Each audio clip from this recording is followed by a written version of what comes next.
Hello everyone, this is my first post here and I just wanted to share, gather some opinions, and vent since I have no other channel available to me right now that gives me this opportunity, so I really appreciate to every single one of you who decides to read and share their honest thoughts from an outside perspective. Background: I'm 29 male, wife 29 female, and we have 2 beautiful girls under 4 years old. Bear in mind my wife suffers from depression. At one point, was hospitalized and was diagnosed as being suicidal. She takes medication, or at least should be taking medication as instructed. Story: I caught my wife having an affair back in December 2020. I didn't find out until a month later, January 2022, when my 2-year-old daughter gave me my wife's cell phone since it was out in the open in the living room.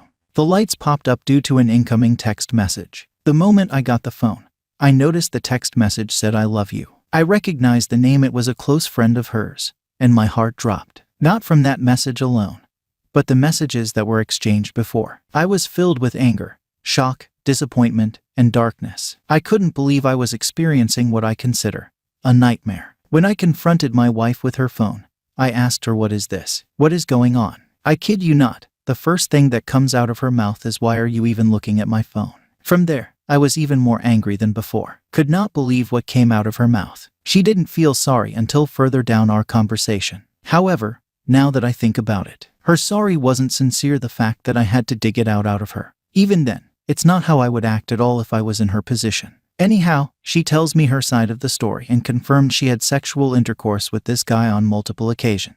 She emphasized that she was super depressed, wasn't happy at the house, and that I wasn't giving what she needed, nor was I truly listening to her for a while. In general, she tried to play the victim and blame me for her actions. Of course, I did not know how to react knowing what I know now, so I took the blame like a fool. I literally blamed myself for her cheating. Devastation and heartbreaking doesn't come close to how I felt and how I feel now just thinking about it. I do not wish this type of behavior on anyone. Fast forward 1 month later, I decided that I wanted to continue our relationship and try to reconcile. But the only way for it to work was for her to break the affair and block this guy from all forms of social media outlets, messaging apps, etc. Literally erase this home wrecker from our family. She did that, and I was there when she made the phone call and blocking him on all social media outlets. A year passes, and while we had some rocky moments, I felt like things were getting better. We continued to see a couples therapist once a week, and that lasted for 7 months. We ended the sessions thinking we no longer needed them and continued to practice what we gathered from the sessions. It's now February 2022,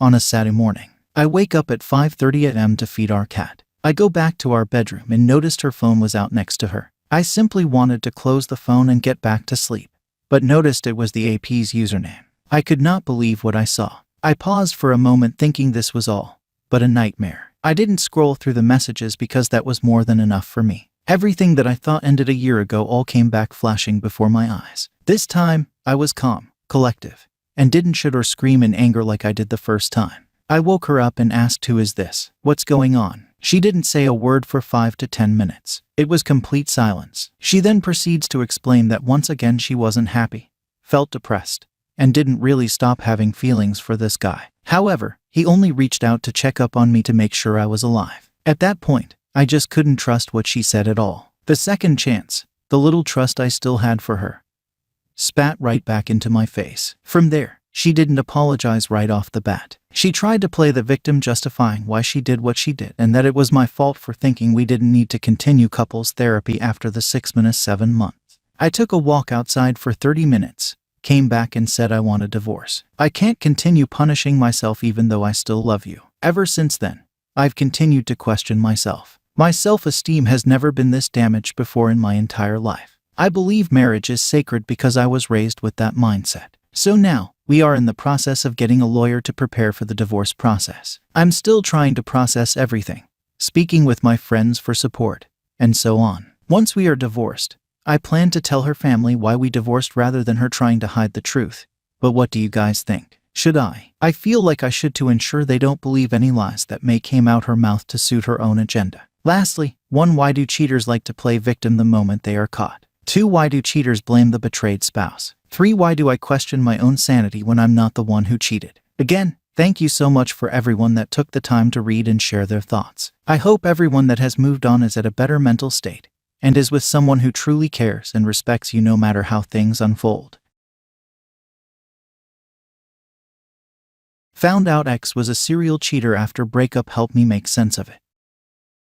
I was in a relationship for 10 years. I wanted to end the relationship multiple times because I loved him like I loved family, but we were very different people. Him, a person with low energy and low motivation who is always home, and I, very energetic and a high-achieving person who loves the outdoors. But I would always decide to stay partially because I had so much going on that I probably didn't want to deal with meeting new people. And also because he checked all the basic boxes that I knew my friends were having a hard time finding. Also, I know relationships are a two-way thing, but he was so passive that everything always felt like was my decision. And that's why I'm stating this as if it was my decision instead of us. This was another major reason eventually for our breakup, because I was just carrying the two of us. He was very kind and supportive, and trustworthy, and handsome, and to many others, hot, but I found him to be too low energy, so couldn't find him attractive the same way. But really, I trusted him more than anyone.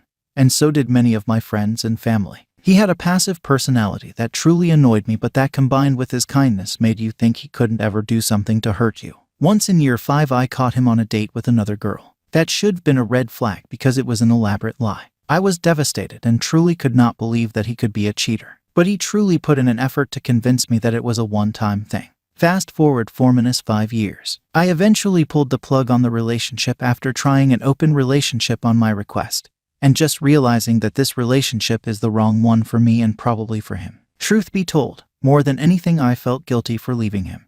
Divided by, and I was scared of losing my best friend. But after promising each other that we'll stay best friends, we broke up again.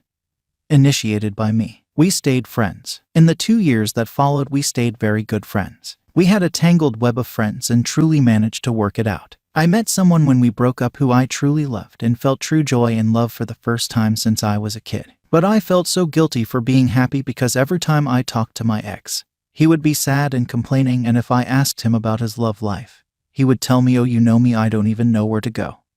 I'm not doing anything." One time when I was telling my good friend who knows him about my guilt for being happy, he said, "What are you talking about? I was with him last week and he was making out with 2 people. But he would continue to tell me that he's not seeing anyone. He had always been that way, extremely low energy, and will always bring miserable and sad news to me. Like I would be the first person he would call if something was wrong, and things were always wrong for him, and I would have to go to the rescue. And then I would have to find out about the good news myself. Also, I have to say that I was always more successful than him in achieving the things I wanted and felt guilty for it, and had to downplay my success because he was struggling to even find a job. I always supported him and would help him apply to school and jobs and all. So about 2 years after our breakup, I was feeling guilty because I've never been happier in my relationship and my ex. Well, still complaining and sad, and also he started to see a sex worker, which he was starting to develop emotions for, and I think she wasn't available, so he was just really sad. I was a bit in shock to see his type, but I was happy that he at least had someone so he wouldn't just bring his misery to me. I especially continued our friendship because I kept feeling bad for him,